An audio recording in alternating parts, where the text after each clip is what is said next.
I felt that God gave me a clean break Mm.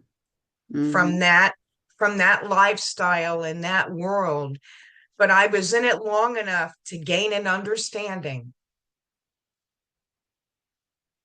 of what true discipleship is. These guys in these clubs, that they don't call it discipleship, but that's what it is. They know what we're all about. Yep. They And can see right through us. that was And we something I was walk talking about the other day was we need to go from, I was reading my scriptures and God pointed out to me that it's not just about being a Christian, it's about being a disciple. So we need to stop saying that we're Christians and start leading towards exactly. disciples. We're Chris, disciples. Christian is a made up word. Mm, You won't find Christian in here. it's true.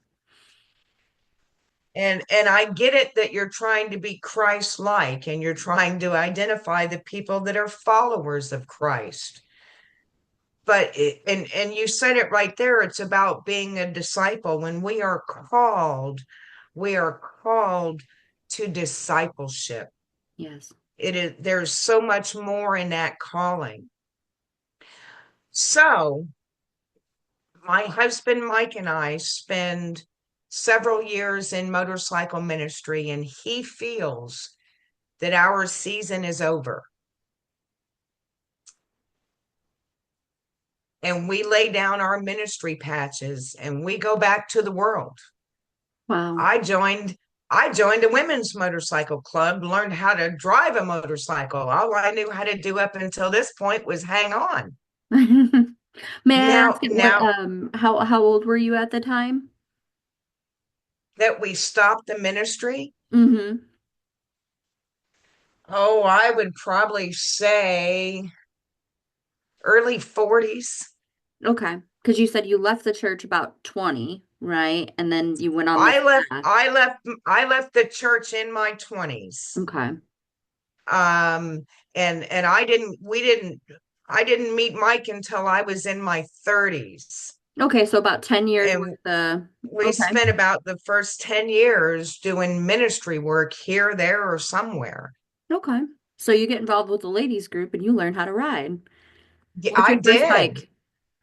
My first bike, well, they talked me, the one I wanted was a Fat Boy. Okay. I left the dealership my first time with a 883 Sportster Okay. because I was silly enough to listen to that man tell me what I want. Mm.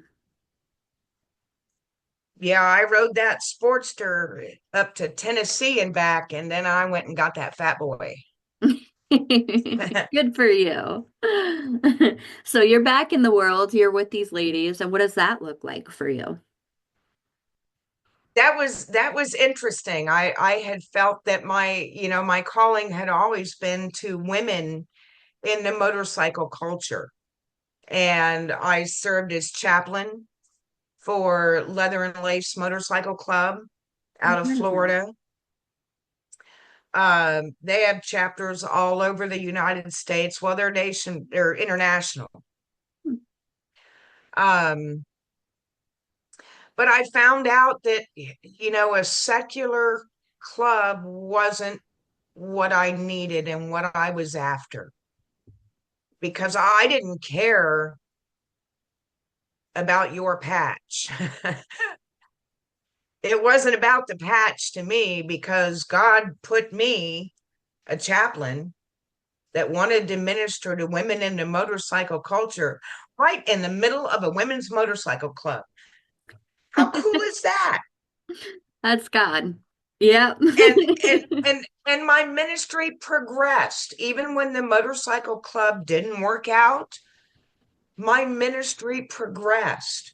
Wow. My husband became a member of a support club in the county that we live in, and this was a few years later. um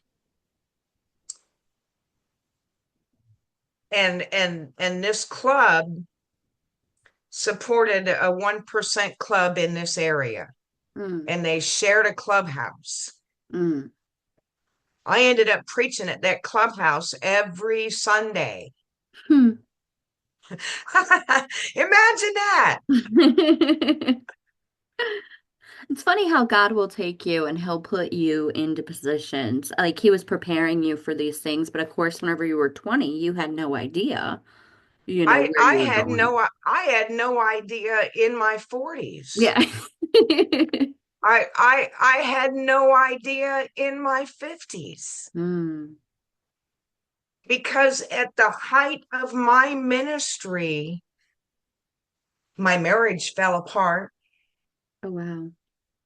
My husband and I separated. That baby that we talked about Hmm.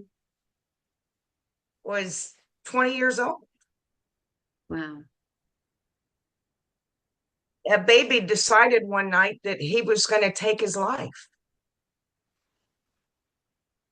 My husband found him.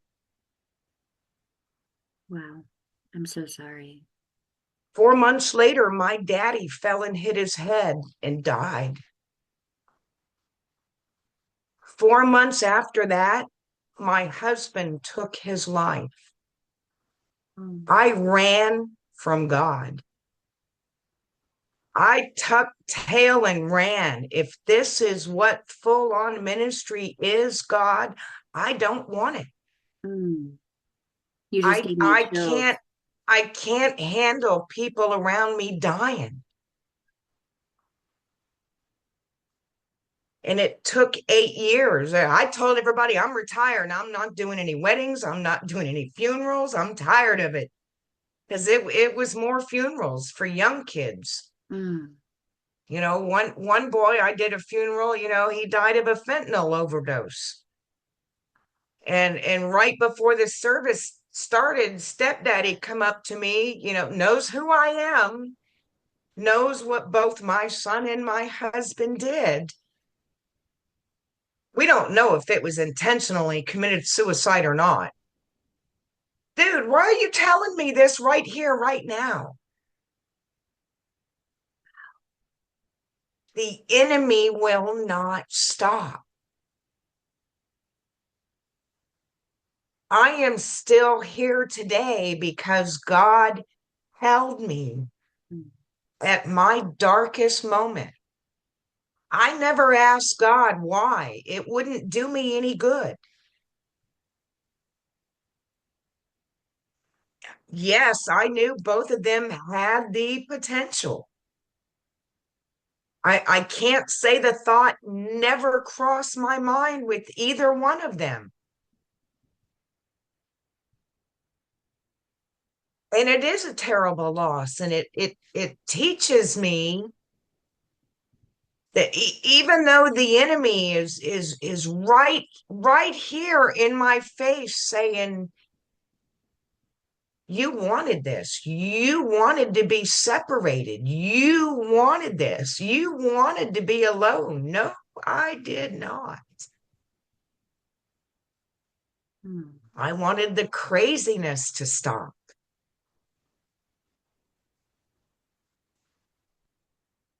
But what has kept me going over the 8 years, my dogs.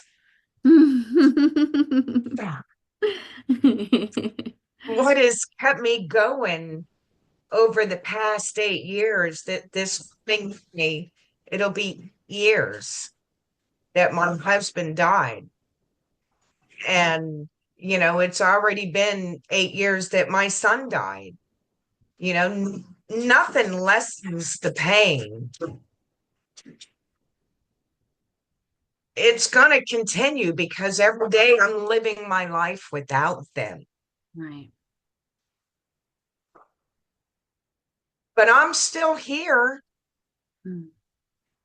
I'm still making that choice every day.